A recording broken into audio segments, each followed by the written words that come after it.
Welcome to the another video from Simple Networking. In this video we are going to see how to install WhatsApp on your laptop, and if you like to do the video call in WhatsApp on your laptop, this step will help you to install. So if you install the WhatsApp on laptop, you can able to chat, do the video call, or you can do the audio call on your laptop using WhatsApp as well.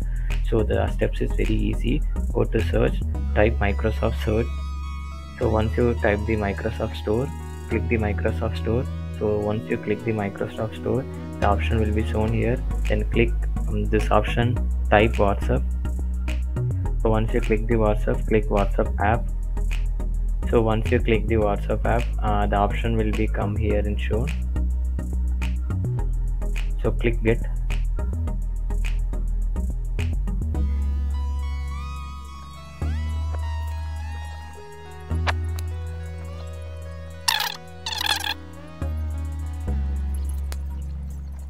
So go to on your mobile, click settings, then click link devices. Then once you click the link your devices, QR code will be displayed. So just scan the QR code on your mobile. So once you scan the QR code, it start downloading the message. So I hope this video will help you to install how to install WhatsApp on laptop. If you like this video, please like and subscribe. Thank you.